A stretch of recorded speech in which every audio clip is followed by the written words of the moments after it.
Hello, everyone. I'm Dr. Masha, and I want to start with something real and honest. Every man at some point has wondered if he measures up. It's one of those quiet worries no one talks about, but almost everyone has felt deep down. That's why you clicked on this video, because the title, How Many Inches Every Woman Wants Based on Science, hits a nerve that runs deep.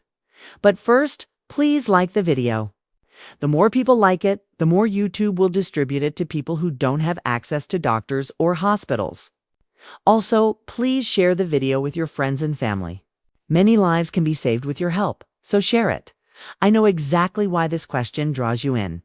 As a urologist, I've spent years listening to men carry silent anxiety about something that has been exaggerated, mocked, and mythologized. In movies, on social media, and in locker rooms, the idea that bigger is always better has become a crushing cultural myth. It doesn't just affect confidence, it chips away at self-worth.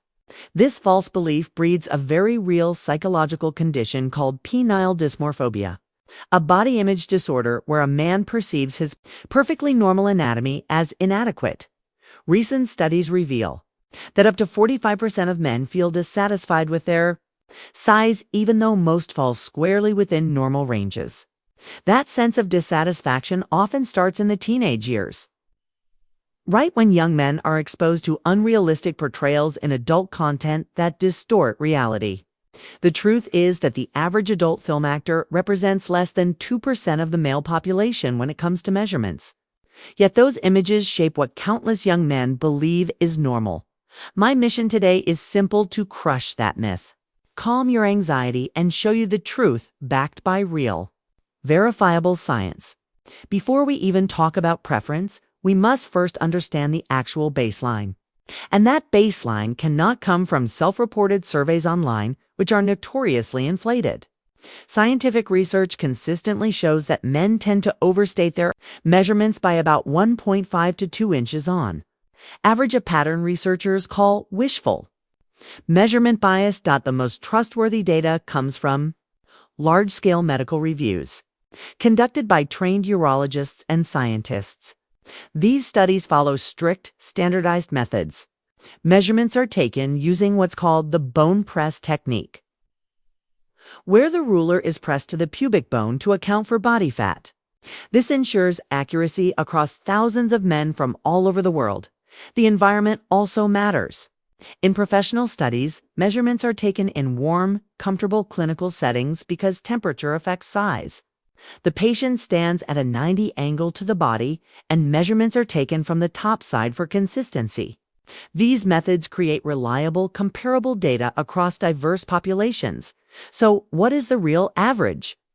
Consistent research, including a major 2015 meta-analysis of over 15,000 men from many countries, shows that the average erect length is about 5.1 to 5.5 inches.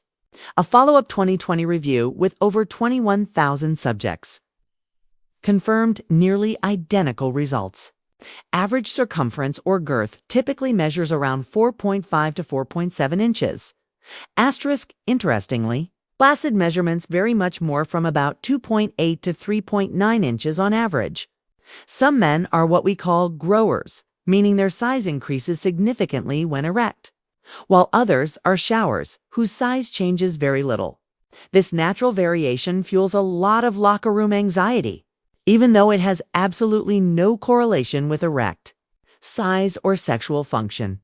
It's important to understand that most men, 95% of them, fall between roughly 4.5 and 7 inches when erect. That means if you're anywhere in that range, you're completely normal. Only about 2.5% of men are above 6.9 inches, and only 2.5% are below 4.5 inches. Human biology is full of variety, and being slightly above or below those numbers is still entirely natural. The key takeaway here is that the average, the true medically verified average, is much smaller than popular culture would have you believe. This fact alone should ease so much unnecessary pressure. Those exaggerated 9 or 10-inch numbers that float around in media are not the standard. They're the outliers. It's the extreme exceptions. Now let's explore what women actually prefer. To do this properly, we turn to one of the most fascinating and methodologically sound studies ever conducted on this topic, published in the scientific journal PLOS One. What made this study so groundbreaking was its realistic approach. Instead of just asking women to imagine or point at pictures, researchers gave 75 women 33 lifelike three-dimensional penis models created with advanced 3D printing. These models were crafted in neutral blue to avoid racial bias and had realistic textures and densities that accurately mimicked human tissue. This gave participants the chance to choose based on touch, perception, and feed, a far more reliable measure of preference. The women ranged in age from 18 to 65, represented diverse backgrounds and sexual orientations, and included both single and partnered participants. The models covered a wide range from 4 to 8.5 inches in length and 2.5 to 7 inches in girth, allowing every possible option, from modest to extremely large. The women were asked to select their preferred size for two distinct situations: a one-time sexual encounter and a long-term partner. This distinction is crucial because context shapes preference more than most people realize. For a one-time partner, women preferred a size slightly above the global male, average about 6.4 inches in length and 5 inches in girth. The standard deviation was narrow, meaning the pattern of preference was strikingly consistent among participants. Scientists believe this slight increase reflects an evolutionary curiosity, desire for novelty or intensity in short-term encounters. From an evolutionary standpoint, this matches what's known as the sexy sun hypothesis, which suggests women may favor traits associated with stronger genetics when considering a brief, non-committed experience. It's the idea that a one-time encounter is about excitement and exploration, a brief, memorable moment rather than ongoing comfort. But here's where it gets truly meaningful. When asked what they preferred in a long-term partner, husband or boyfriend, the preference shifted slightly smaller. The average choice dropped to around 6.3 inches in length and 4.8 inches in girth. This subtle but powerful change reveals something deeply human. Further research from the University of California and King's College London confirmed this finding, showing that women consistently prefer sizes closer to average for long-term relationships. Why? Because over time, comfort, connection, and avoiding pain matter far more than a fleeting thrill.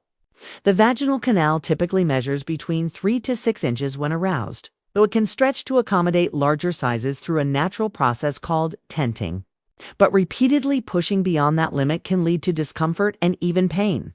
When penetration goes too deep, it can strike the cervix, causing microabrasions, bruising, or soreness. Medical literature has even documented conditions like vaginismus san, involuntary tightening of muscles, as a protective reaction to pain. Women subconsciously consider this when choosing a long-term partner. Their preference naturally leans toward a size that balances pleasure with comfort, allowing for consistent, enjoyable intimacy over time. This makes perfect sense when you think about it. A relationship isn't built on one night, it's built on hundreds or thousands of shared moments. The ideal size for a lasting partner isn't about extremes. It's about harmony, pleasure that's repeatable, comfortable, and emotionally connected. Now let's clarify one of the most misunderstood distinctions in this conversation: the difference between length and girth. When you look closely at the numbers from the 3D model study, you'll see that women's ideal girth around 5 inches, quite close to their preferred length of about 6.3 or 6.4 inches. That ratio is revealing. Many women say fullness matters more than length, and scientific evidence completely supports that. As a urologist, I can tell you this lines up perfectly with anatomy. The vagina is often described as a potential space, meaning it expands and conforms to what's inside it. The inner walls contain folds called rugae, which unfolds and stretch comfortably. But the most sensitive parts, the outer third of the canal and the structures around the vaginal entrance, are filled with nerve endings that respond most to stretch and fullness. Around the opening, muscles called the bulbospongiasis and ischio cavernous respond to gentle pressure and fullness. Beneath the surface, the clitoral network kits legs, bulbs, and crura wrap around the vaginal entrance and are stimulated through contact and compression during intercourse. That's where girth truly matters. A thicker penis creates more friction and contact with these sensitive internal structures, enhancing pleasure far more effectively than added length ever could. MRI studies during intercourse back this up. They show that girth provides consistent contact with the anterior vaginal wall, the region associated with the so-called GS spot, which is actually part of the urethral sponge and Skene's glands. Once a man falls within the normal length range around 5 to 5.5 inches additional, girth tends to have a much greater effect on pleasure than additional length. Extra length often just reaches the posterior fornix. It's an area that has very few nerve endings and contributes little to stimulation. So if a man wants to focus on a trait that truly enhances his partner's experience, science says the focus should be girth. And here's another powerful truth. The vast majority of women are already deeply satisfied with their partner's size. A large international survey involving over 50,000 participants found that 85% of women said they were happy with their partner's penis size. Let that number sink in 8 to 5%. When researchers interviewed those who weren't completely satisfied, their concerns were rarely about size. They talked about hygiene, emotional distance, or lack of connection, not anatomy. Now, look at the flip side. In the very same study, only 55% of men said they were satisfied with their own size. That's a huge gap, and it reveals how men routinely underestimate what women actually want. Most men overestimate female preference by 20 to 30%, worrying far more than they ever need to. Additional research from the Journal of Sexual Medicine uncovered something fascinating. Men who watch pornography more than 3 times a week are 2.5 times more likely to feel dissatisfied with their size, regardless of their actual measurements. This proves that the real issue is not physical, it's psychological and cultural. The media has trained men to compare themselves to unrealistic standards that don't represent reality. Asterisk. And there's another truth almost no one talks about. You really can be too big. A penis measuring 8.5 or 9 inches or more may sound impressive in theory, but in reality, it often creates more pain than pleasure. That's because it repeatedly hits the cervix, which, despite common myths, is not a source of pleasure for most women. The cervix is filled with pain receptors called nociceptors, and when struck too deeply, it can trigger a sharp, visceral discomfort similar to what a man feels if hit in the testicles. This kind of repeated contact can cause cervical bruising, bleeding, or even a condition known as cervical ectropion, where delicate internal cells begin growing on the outer cervix. Similarly, excessive girth can overstretch vaginal tissues, leading to small tears in the perineum or discomfort that makes regular intimacy unpleasant. Studies show that couples dealing with such size incompatibilities often experience decreased sexual frequency. Nearly 70% have less intercourse, and a third eventually avoid penetration entirely. Gynecologists frequently treat couples struggling with this issue. Many require counseling, modified positions, or medical interventions like dilators and muscle relaxants to restore comfort. The body naturally protects itself from pain. And this explains why women's long-term preferences lean toward a moderate, sustainable size. The ideal, in biological and emotional terms, is not the extremids, the comfortable fit that allows both partners to connect freely, without tension or discomfort. So, if size within the normal range doesn't determine satisfaction, what truly does? The answer, supported by decades of scientific data, points to 3 main pillars: emotional connection, foreplay, and technique. These factors matter far more to women's pleasure and fulfillment than anatomy ever could. Research from the Kinsey Institute and multiple global studies agree on this. The first and most influential factor is emotional connection. When a woman feels safe, respected, and deeply connected, her brain's pleasure centers become more active, and anxiety centers quiet down. Neurological scans confirm this emotional intimacy literally rewires how the brain experiences arousal. Women in emotionally strong relationships are 4 times more likely to report consistent sexual satisfaction and orgasm, regardless of their partner's size. Asterisk. That's because the mind is the most powerful sexual organ. No amount of size can overcome emotional distance. A man who listens, comforts, and makes his partner feel truly safe becomes unforgettable. Connection is what opens the body to pleasure. It's not about performance, it's about presence. The second vital key is foreplay, and this is where knowledge and patience become everything. Most women need between 13 and 20 minutes of 20 minutes. Of 20 minutes of physical and emotional stimulation before they reach full arousal, before natural lubrication and vaginal expansion happen. Men, by contrast, often reach readiness in 3 to 5 minutes. This mismatch explains a lot of frustration. Real connection means taking the time to close that gap. For most women, around 70 to 80% of orgasms come from clitoral stimulation, not penetration. The clitoris contains more than 8,000 nerve endings, twice the number found in the penis end. Most are concentrated in the external glands. A partner who values foreplay, who sees it not as a warm-up, but as an essential part of intimacy, creates experiences that feel deeply fulfilling.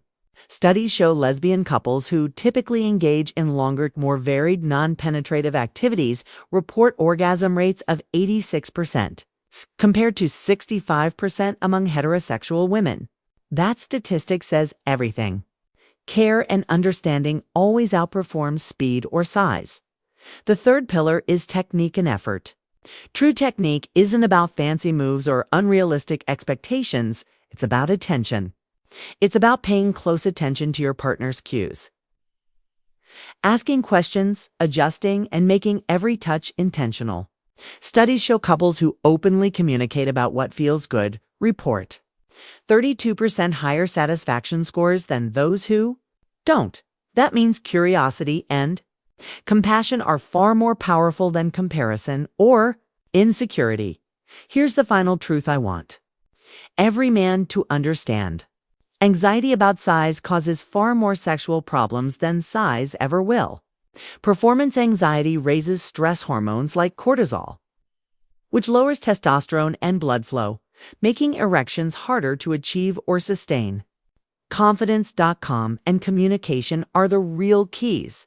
Asterisk, a man who brings patience, empathy, and focus into the bedroom will always be more satisfying than a man who's larger but distracted or insecure.